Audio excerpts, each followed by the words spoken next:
What's up guys, Thad Swift here from Swift Productions. A couple of months ago I made a video about how I was able to afford a Red camera at 18. So the most asked question I got by far was how I was able to get so many clients, especially at my age. So back when I'd started doing videos professionally, I had just turned 17, and at this point I've been doing video work for about 2 years now. So today I'm going to be telling you my 5 steps to getting paying video clients. I'm not claiming to be an expert or anything, but these are the steps that I personally use and have worked for me. Hopefully you can use them to help you either start doing paid video work or to help you gain more clients if you're already doing some paid videos. So I'm not really going to go much into how I started my business. This video would get way too long, but if you are interested in learning how I started my business as a junior in high school, feel free to leave a comment below and I'll be sure to make a video about it sometime soon. Alright, without further ado, we're going to jump right into our first step on gaining more clients, and that would be to create something. I feel like a lot of people skip this step, and that's why they have a hard time getting into paid video work. So when I say create something, what I mean by that is that you should be making videos, that you should be trying different kinds of projects, you should be practicing your lighting, checking out camera settings, trying different camera movements, and just having a basic overall understanding of how to edit and just make videos. This is really just any kind of video that you can make, whether it be like something of your friends, of your siblings, your pets, a landscape. You can even shoot like a fake commercial out of something laying around in your house. Anything works here. You really just need to be practicing and making videos to start understanding how everything works. This is an extremely important first step because this is going to be helping you practice and be helping you to have something to show your first clients. Now that brings me on to the next step, which is to do spec work. Now spec work is free work. Now I was talking about making videos, and yes, those would all be for free. This is a little different because spec work is free work for a client actually. Now the reason why I have that first step there is because you really need something to show a client even if you're still just doing free work for them. Now the reason for this is because even if you're offering to do some kind of project for free for a client, so yes, it is free work, but there's a much lower chance of them letting you take on the project because they don't want to waste their time if they have no idea what you can do. Now, another reason why spec work is extremely important is because the free work you can do, you can use as a demo to get paid projects of that same style of work. So I'm going to use 2 examples of work that I personally did when I was first starting out and that I still do now, which is music videos and commercial work. So looking at both sides of that, the best way to get paid music video or a paid commercial would be to shoot a free commercial or free music video and really show them what you can do with that demo. Looking for your first clients can be simple. You really just need to have some of those examples to show, like I said beforehand, to get some of this spec work, show someone what you can do with the camera, that you have at least somewhat of an idea of what you're doing. Now I think the best way to go about this when you're looking at your first client is to just be very straightforward and explain to them that you've never done a project like this and that you're wanting to do it for free. Depending on the type of work you're wanting to get into, without some kind of work that is directly related to that, it may be impossible to get a paid job. The best example of this would definitely be weddings. I had to shoot my first 3 weddings for free because brides are not going to hire you to shoot their wedding unless they've seen a wedding before. How exactly that will work for you just depends on what type of work you're wanting to get into, but as a whole, it's mostly the same and you can apply this to whatever kind of work you're trying to get into. So now we'll be going on to our third step, which is learning how to market yourself. This is extremely important, and in my opinion, the most important step out of any of the steps on this list. This step can single-handedly make or break the amount of work that you get in this industry. Putting it very simply, when you're first starting out, no one's going to be looking for you. You have to look for the clients yourself. No one is going to hire you if they don't know about you, and that is why this step is so important. You can start simply by making a Facebook page, an Instagram, a YouTube, and a business email. Having somewhere to post your work is extremely important when you're first starting especially. Be sure to really share your pages around, share your work around, because the more people that know about you, the more work you can get, simply because word of mouth is one of the most powerful tools when it comes to marketing, hands down. Now looking for your first paying client can be a challenge at times, but there's so many different routes as to how you can find them. You can ask your family, your friends, even Google. You can look around for different businesses or artists that may want a video.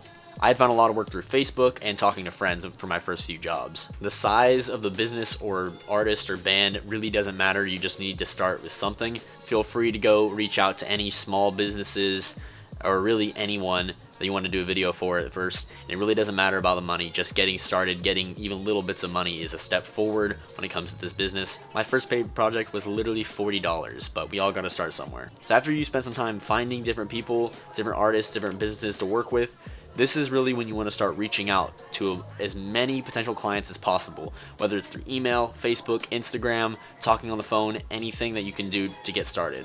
What you really want to do is develop a professional sounding message to send to these potential clients, explaining what you do and how what you do can benefit them as a business or as an artist. In the end of the day, what you can do for them is the reason they're going to hire you. Once you find someone who's interested in working with you, of course you're going to have to agree upon a price. I'm not really going to get into rates much in this video because that's a huge topic and that needs its own video to be explained well. But once you get done with your first job, you will want to work on this next point, which is number 4, building client relationships. Now I know this video is about getting clients, but it's just as important to be able to keep your clients because you can get more work from the same people.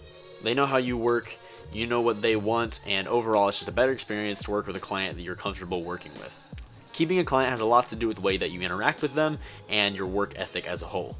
Your composure and the way that you treat other people that you work with will go a long way in this field. Now, a lot of people were asking me to make this video, but there was a good amount of people that mentioned they were younger and that getting into this field was kind of intimidating.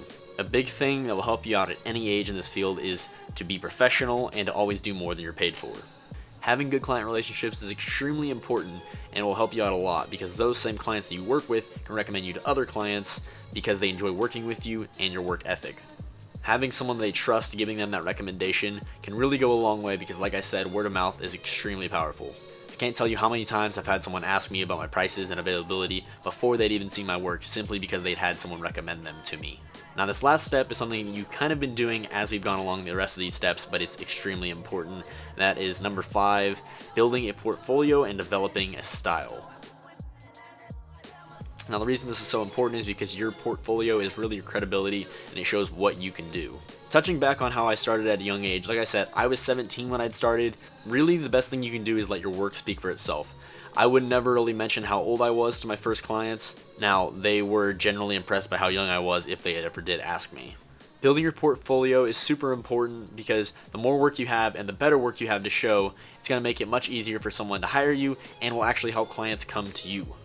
At this point, I've done a lot of different types of work. Most of the clients that I have come to me. I don't spend a lot of time reaching out to people anymore just because of the sheer amount of work that I have coming in. It did not start out like that at all. It took me a good while to actually have clients coming into me, so don't feel bad at all if you don't have clients that are reaching out to you. Now, talking a little bit more about developing a style, that's super important because you'll have clients that come to you who want you to do work for them because of the type of look and style that you have in your videos that others don't have. That will help you stand out, and that's a big deal in this industry.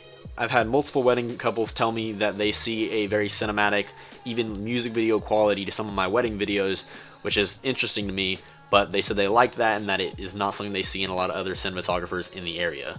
Developing your own style that'll help you stand out is a big deal because it'll get you more work just based on the fact that you do things that other people can't. So those are my 5 steps to getting more paying video clients. So just to reiterate real quick, I'm going to go back through the 5 steps. We have first, to create something, to really work on making videos that you'd be comfortable showing people. And secondly, that would be to do spec work, which is doing some free work in whatever field you're interested in doing paid work for.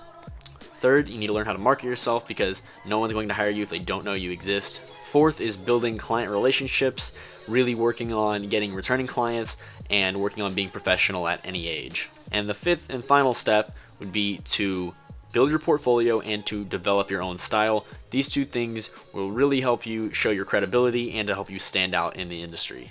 So those are my 5 steps. I hope that you can use those to really get started or to really grow more if you already have a business going.